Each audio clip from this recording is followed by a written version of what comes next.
मध्यमाम् अस्मदाचार्यपर्यन्तां वन्दे गुरुपरम्पराम्। वाक्यकारं वररुचिं भाष्यकारं पतञ्जलिं पाणिनिं सूत्रकारं च प्रणतोऽस्मि मुनित्रयम्। मित्राणि नमो नमः। आपका स्वागत है। मित्रों, आज हम पढ़ने जा रहे हैं अपने इस तद्धित प्रकरण के अंतर्गत जो शैक्षिक प्रकरण है, इसके अंतिम पाठ को, जिसमें आज हम 7 अर्थों को पढ़ेंगे। सबसे पहला अर्थ है यहाँ पर प्रभवती। यह अर्थ, प्रभवती शब्द का अर्थ होता है सर्वप्रथमं प्रकाशते, अर्थात जहां से चीज सबसे पहले प्रकाशित होती है उसको प्रभवती से कहा पाणिनि जी ने। सूत्रार्थ यह समझना चाहिए, पंचम्यंतात् समर्थात् प्रभवती इत्यर्थे अणादयो घादयश्च स्युः। यह सूत्रार्थ होगा। उदाहरण वरदराजाचार्य जी लिखते हैं, हिमवतः प्रभवती इति हैमवती। हैमवती कहेंगे गंगा को। तो हिमवत प्रदेश हिमालय को कहते हैं। तो हिमवतः प्रभवती अर्थात हिमालय से जो सर्वप्रथम प्रकाशित होती है, अर्थात जो वहां से सर्वप्रथम दिखाई देती है, इसलिए माँ गंगा का नाम हिमवती है। प्रक्रिया यह होती है कि हिमवत शब्द है, हिम माने होता है बर्फ, और हिम अस्य अस्ति, हिमम अस्य अस्ति इति हिमवत, यह मतु प्रत्यय हो जाता है। इस हिमवत से, मतवंत से पुनः हम अण प्रत्यय का विधान प्रभवती अर्थ में करते हैं। और ध्यान दीजिए, यहाँ पर जो कहा गया है, शैषिकान मत्वर्थियो, जो कारिका है, शैषिका मत्वर्थिका स्वरूप प्रत्ययो निष्ठ सन्नंता न सनिष्यति। यह जो है कि एक मत्वर्थी, एक तद्धित से दूसरा तद्धित प्रत्यय होगा या नहीं, तो स्वरूप प्रत्यय नहीं होगा, ये कहने का भाव है। विरूप प्रत्यय तो होगा। तो इस कारण से हिमवत शब्द से आपने अण प्रत्यय किया इस मतवंत से, तो हिमवत ngसी पंचमी से होता है ये। और अण, अण का बचेगा अ, आदि को वृद्धि, हैमवत अ, और वर्ण सम्मेलन करके हैमवत बन जाएगा। किंतु यहाँ पर विशेष्य है, विशेष्या है गंगा। विशेष्यम पदम वर्तते अत्र गंगा पदम, तत्पदम स्त्रीलिंगे अस्ति इत्यस्मात् हैमवत शब्दात् अत्र ङी प्रत्ययः टिड्ढण इति सूत्रेण क्रियते। तेन ङी प्रत्यय कृते ङी प्रत्ययस्य ईकार मात्रम अवशिष्यते, हैमवत ई इति जाते।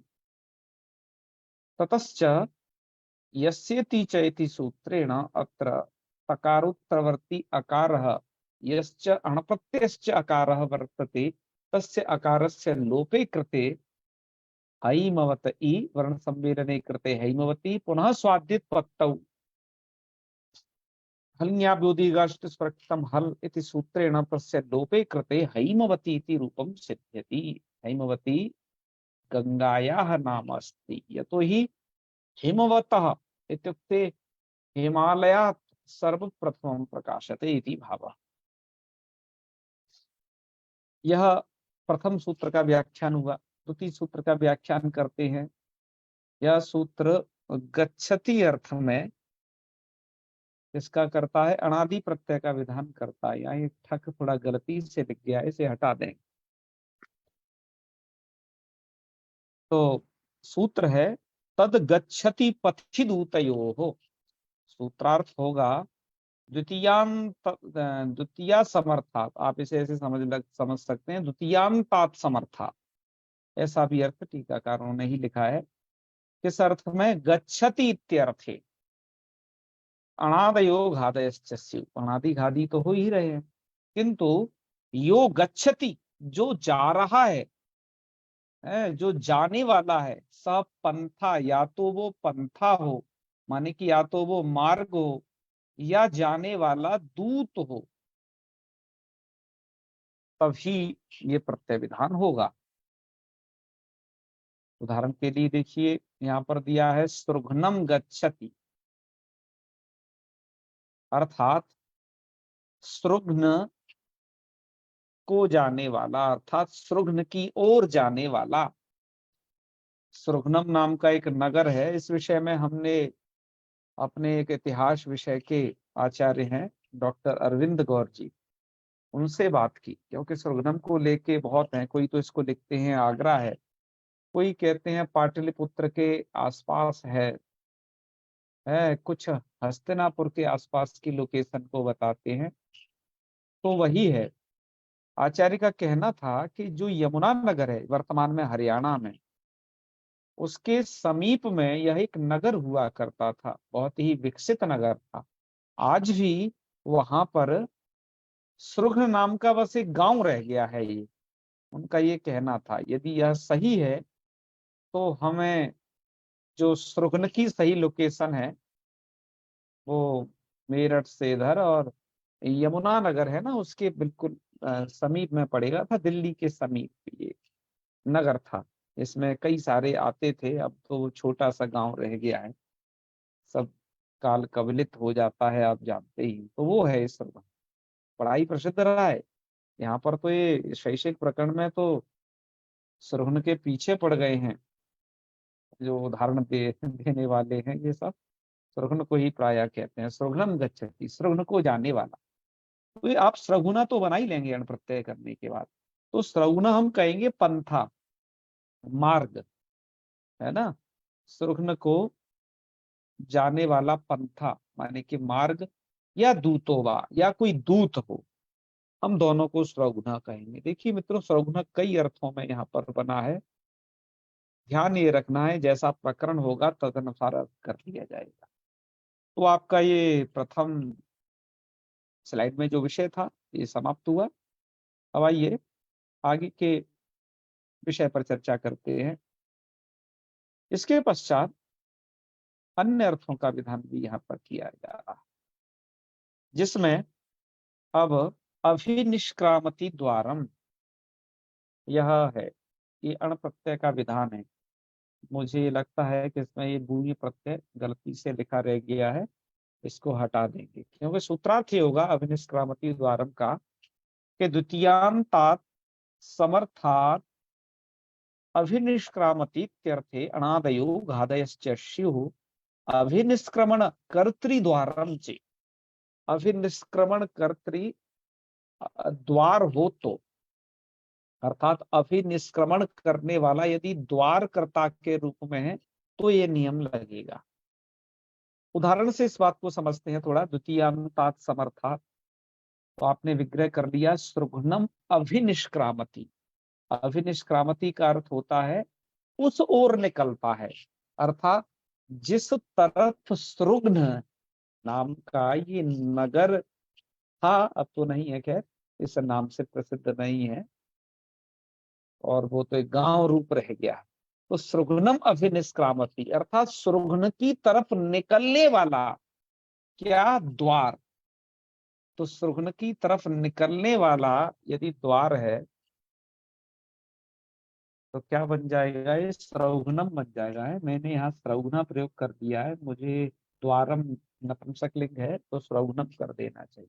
वैसे द्वार शब्द उभयलिंगी है, ठीक है। अर्धर शादी में संभवतः इसका पाठ है।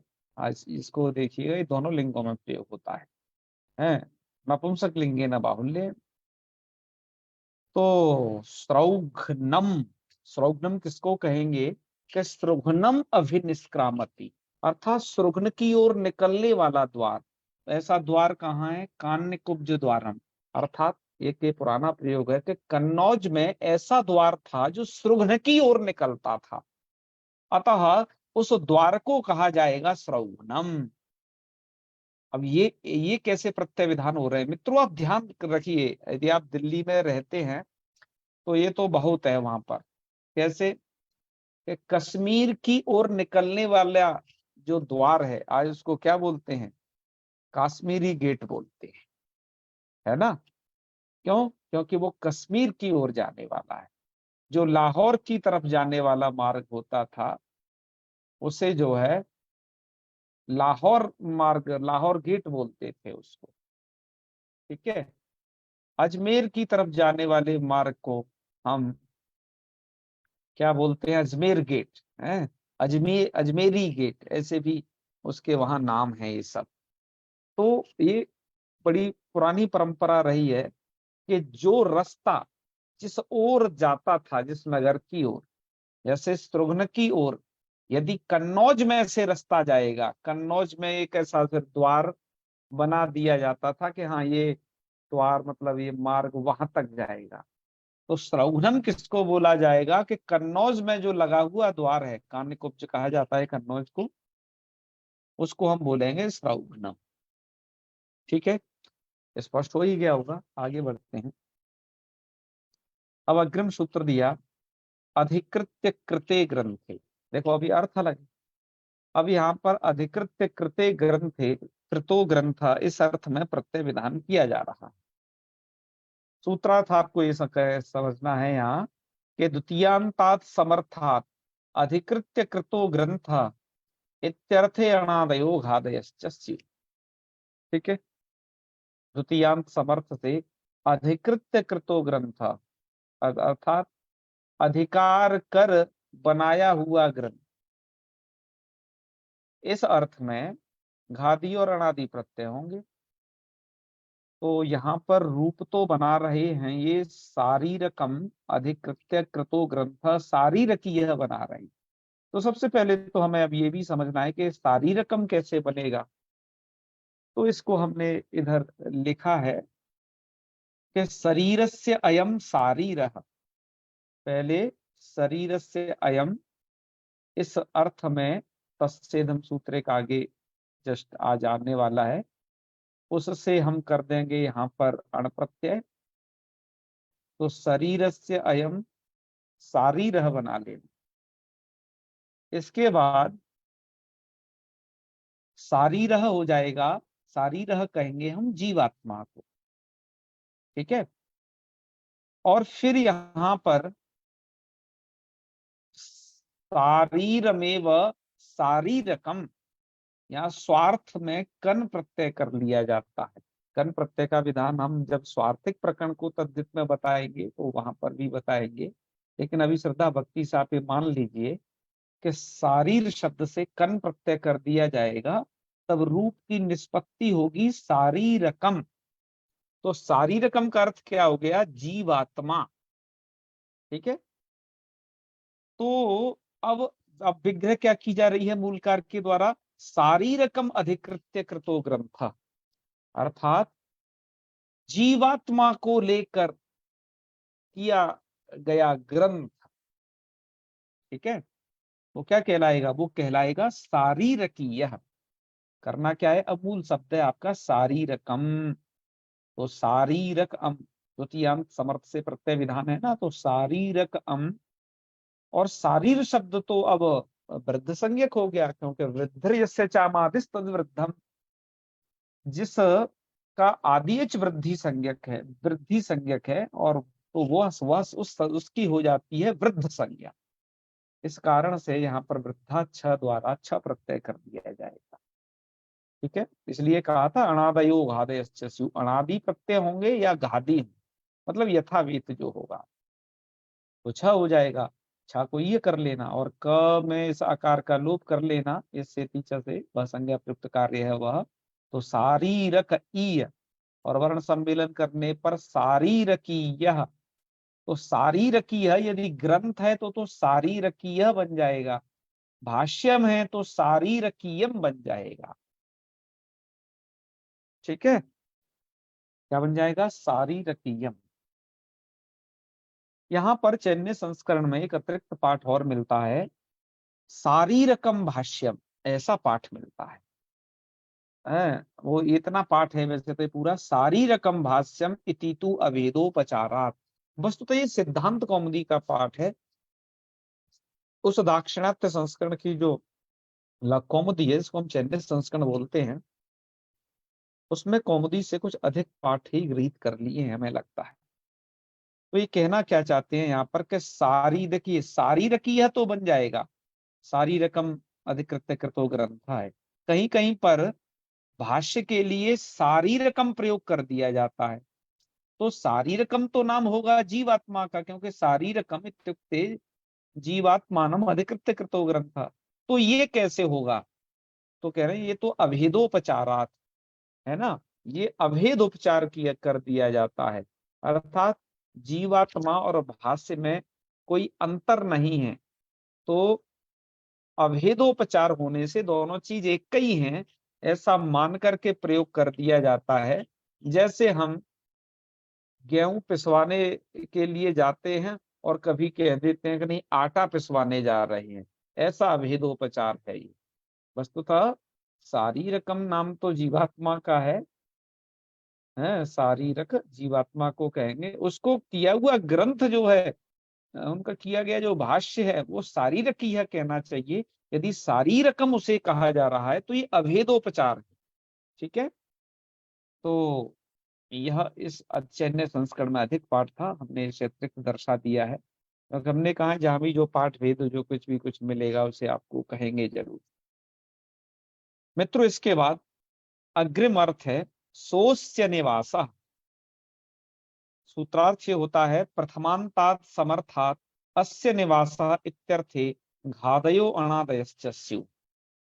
प्रथमांत समर्थ से अस्य निवासः है, इसका निवास, इस अर्थ में घादी और अणादि प्रत्यय हो जाते हैं।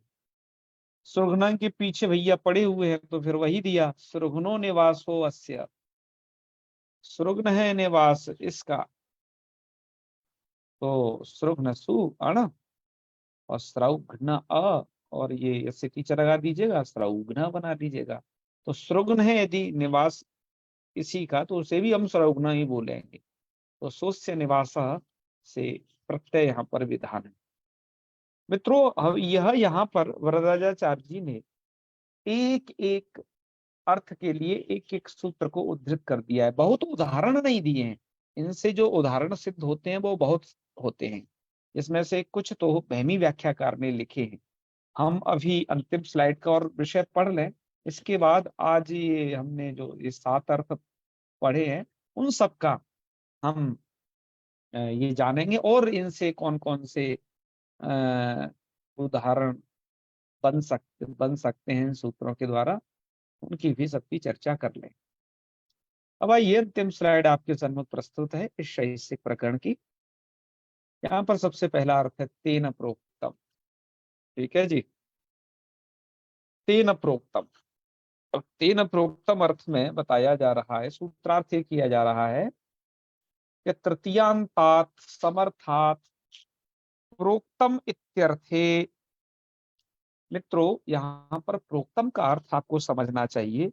प्रोक्तम का अर्थ है प्रथमतः व्याख्यात या फिर प्रथमतः प्रकाशित, यह अर्थ प्रोक्तम के कहे गए। प्र उपसर्ग है, उक्तम माने कहा गया, और प्रकर्षण जो कहा गया है, यानी कि या तो प्रथमतः कहा गया है या प्रथमतः प्रकाशित है कोई चीज, तब उसे हम प्रोक्तम कहेंगे। तो क्या हो जाता है, अणादि उगादि स्यु, अणादि और घादी प्रत्यय हो जाते हैं। ठीक है, तो जैसे पाणिनिना प्रोक्तम, ये है क्या विग्रह है, पाणिनिना प्रोक्तम, तृतीयांत से होते हैं समर्थ से, तो पाणिनि टा छ, और ये छ प्रत्यय इसलिए हुआ है कि वो पाणिनि शब्द वृद्ध संज्ञा है, तो वृद्धाक्ष से छ होगा, फिर सामान्य ना अण नहीं होगा। छा को ईय करके पाणिनि में जो ई है उसके ऐसे पीछे से लोप कर देना है, पाणी न ईय, और वर्ण सम्मिलन करके पाणिनीय स्वादि कार्य करके पाणिनीयम बन जाएगा। इसका मतलब होगा कि पाणिनि के द्वारा प्रथमतः प्रकाशित या फिर पाणिनि के द्वारा व्याख्यात, उसे यहाँ पर हम पाणिनि कहेंगे। ठीक है जी, तो इस प्रकार से पाणिनीयम बन जाता है। ऐसे ही महेश्वरेण प्रोक्तम, वो सूत्राणी है तो महेश्वरेण प्रोक्तानी इति माहेश्वराणी सूत्राणी, वहां अण हो जाता है यदि प्रोक्त अर्थ में करना है ना। प्रोक्त अर्थ में भी वहां प्रत्यय विधान देखा जाता है। वैसे तथा आगता से अण प्रत्यय विधान यह सुविदित है, पर ऐसे किया जाता है। हम इसके और उदाहरण भी इनके जो आज आपको 7 अर्थ पढ़ाए इनको देंगे। तो प्रोक्तम अभी अर्थ आपने समझ लिया। और तस्येदम, ये बड़ा ही फिर सिद्ध सूत्र है। तो तस्येदम में क्या है, षष्ठ्यंतात समर्थात इदम इत्यर्थे अणादयो घादयश्च स्युः। इदम अर्थ में जैसे उपगो इदम, उपगु का यह कुछ भी हो सकता है। यह कहने से तो पूरी दुनिया हो गई उपगु की।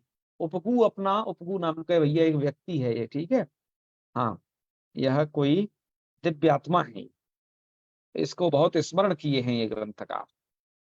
तो उपगु का कोई यह होगा, मतलब उपगु की संतान होगी, उपगु की कोई वस्तु होगी, या कुछ भी भैया, इदम में तो सब कुछ आ जाएगा, इदम से कुछ भी बचा नहीं। उपगु का पूरा संसार, आप ऐसे समझ लीजिए। उपगु की जो होगी वस्तु उसको औपगवम कह दो। उपगु इदम, उपगु वश अण, और यहाँ पर और गुणा सूत्र से उपगु के उकार को ओ गुण कर देंगे, और उप के उकार को णित्वात् आदि तद्श्यामादि वृद्धि कर लीजिएगा। औपगो अ, अवादेश करके औपगव, स्वादिकारी करके औपगवम, यह प्रयोग बना लीजिए। तो इतने अर्थों को यहाँ पर कहा पाणिनि जी ने, और ये वरदराजाचार्य जी, ठीक है। पाणिनि जी तो 24 अर्थ कहे, और वरदराजाचार्य जी ने उसमें छाट के बहुत कम अर्थ कहे हैं मित्र। इतने सारे अर्थों का विधान आपने पढ़ा है। अब आइए यहाँ पर देख लेते हैं थोड़ा सा ब्रह्मी व्याख्याकार का ये, कि उन्होंने और क्या क्या अर्थ बनाए हैं, और कुछ प्रयोग बनाए हैं विभिन्न अर्थों में। तो हम तदगच्छति पथिदूतयोः यहीं से पढ़ते हैं। हेमवती गंगा से प्रारंभ किया था, प्रभवती से हम। अब आइए आगे चलते हैं। दरदेभ्य प्रभवती दारती सिंधु, तदगच्छति पथिदूतयोः के और उदाहरण देखिए। मथुराम गच्छति, मथुरा को जाने वाला, पंथा या दूत होगा तो उसे मथुरा बोल लेंगे, उदाहरण दे रहे हैं, ठीक है। चलिए अब हमें निष्क्रामति द्वारा माला देखिए। इस पर तो इन्होंने कोई ज्यादा व्याख्या की नहीं है। अधिकृत्य कृत्य ग्रंथे में जरूर इन्होंने कुछ उदाहरण दिए हैं यहाँ पर। और शारीरिक के भेदोपचार की चर्चा इन्होंने दीक्षित मतानुसार की है। यहाँ पर इन्होंने कुछ चीजें दी है, जैसे शकुंतलाम अधिकृत्य कृतम नाटकम। तो शकुंतला शब्द है ना, अण कर देना तो बन जाएगा शाकुंतलम। क्या बन गया, शाकुंतलम। और अब अभिज्ञान शब्द के साथ शाकुंतलम का क्या बहुत तरीके से समास किया जाता है, तो इस तरीके से आप इसे कर सकते हैं। वो तो टीका ग्रंथों में देख लीजिएगा क्या क्या तरीके से समास है। 5-6 तरीका के समास तो जो है वर्णित है ही अभिज्ञान और शाकुंतलम के साथ। ऐसे ही सुभद्राम अधिकृत्य कृता ग्रंथ, किया गया ग्रंथ सौभद्रा। ययातिम अधिकृत्य कृतो ग्रंथ यायाता। गिरिमित्रम अधिकृत्य कृतो ग्रंथ गैरमित्र। भरत भरतान अधिकृत्य कृतम आख्यानम इति भारतम। सही है। भारतम मतलब महाभारत को कहते हैं, ठीक है। भरतान अधिकृत्य, क्योंकि उसमें भरत से लेकर के आगे का आख्यान किया गया। ऐसे ही भीमरथम अधिकृत्य कृता आख्यायिका। भीमरथी अण कर लेना, फिर नीप भी कर ले।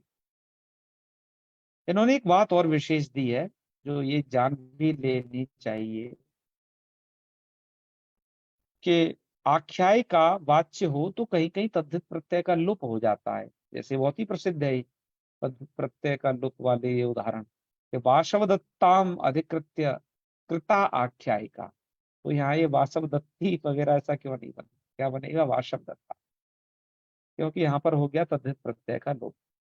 ऐसे ही उर्वशी अधिकृत्य कृताय का उर्वशी यही बनेगा, जो तद्धित प्रत्यय उनका यहाँ पर लोप साफ साफ दिख रहा है।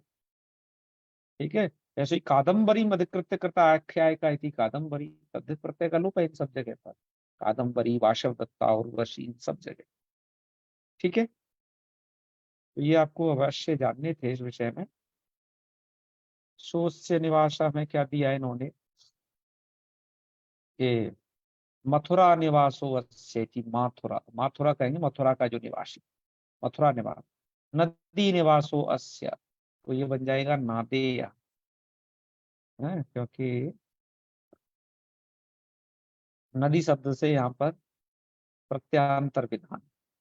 राष्ट्र से राष्ट्र निवासो अस्य राष्ट्रीय, पहले बता चुके हैं सब। ग्राम निवासो अस्य ग्राम्य ग्रामीण, अर्थात वो इन अर्थों में भी बन जाते हैं क्योंकि यही है ये अर्थ, 24 अर्थों में। तीन प्रोक्तम का भी दिया है इन्होंने। ऐसे ही आपिशलिना प्रोक्तम आपिशलम, काशकृत्सिना प्रोक्तम काशकृत्स्नम, सौनकेन प्रोक्ता सौनकीया शिक्षा, चंद्रेण प्रोक्तम चांद्रम व्याकरण। तो यथायथ कहाँ देख लेना, कहाँ वृद्धा छ से छ करना है। यदि वृद्ध संज्ञा कहने से सामान्य अण विधान तो हर जगह है ही है। चलिए इसी तरीके से तस्येदम सूत्र है अंतर, और तस्येदम के कुछ उदाहरण उन्होंने ये दिए हैं, जान लीजिए। जैसे इन्होंने दिया भीमस्य इयम भैमी बुद्धि, भीम की यह तो क्या कहलाएगी भैमी, भैमी किसको कहेंगे बुद्धि को। बृहस्पति इदम बारहस्पत्यम नीति शास्त्र, अशुपते इदम आशुपतम, ये तो पहले कह भी चुके हैं। देवस्य इदम दैव्यम दैवम वा, तो यहाँ क्या क्या प्रत्यय विधान हो रहा है वो पहले कर चुका है, देवाद यही, तो वो सब सूत्रों को टिप्पणी करके नीचे लिख दिया है। उत्सस्ययम औत्सः स्त्रिया इदम स्त्रैणम, पुंसः उकार छूट गया है 7 नंबर में, पुंसा इदम पौंसनम बलम, गोरिदम गव्यम पयः, राष्ट्रस्येदम राष्ट्रीयम कार्यम, कार्यम को हम राष्ट्रीय कह सकते हैं। इदम अर्थ में कितने धुआंधार प्रत्ययों का भी। अवार पारस्येदम अवार पारिणम वस्तु, नद्या इदम नादेयम, शास्त्रस्ययम शास्त्रीय सिद्धांत। तो देखिए अयम भी इदम भी इयम भी जैसा विशेष्य होगा तदनुसार ही किया जाता है। जैसे मासस्य इदमिति मासिकम वेतन, मास का जो है उसे मासिकम कहेंगे। तो ये 13 तक यहाँ दे दिया, इसके बाद बीच में इन्होंने अभ्यास दे दिए, फिर 13 के बाद फिर इन्होंने यहाँ से कुछ आगे और कहे, अद्यतनीयम कार्यम सत्य विषय। तो चलिए मित्रों यही है यहाँ तक का इसमें ये पूरा शैक्षिक प्रत्ययों का विवेचन। शुद्धा व्याख्या में कोई और ज्यादा बात इस प्रकार की है नहीं, सामान्य में जो है वो हमने प्रायः बता दी, इसी तरीके से है। तो मित्रों आज पाठ हम यहीं तक रखते हैं, समापन करेंगे। शैक्षिक प्रकरण का समापन हुआ, अब इसका टेस्ट होगा, इसके पश्चात हम अग्रिम प्रकरण की तरफ जाएंगे। चलिए, ओम सर्वे भवन्तु सुखिनः, सर्वे सन्तु निरामयाः, सर्वे भद्राणि पश्यन्तु, मा कश्चित् दुःखभाग् भवेत्। ओम शांति शांति शांति। सर्वेभ्यो नमो नमः। शुभरात्रि, प्रणाम।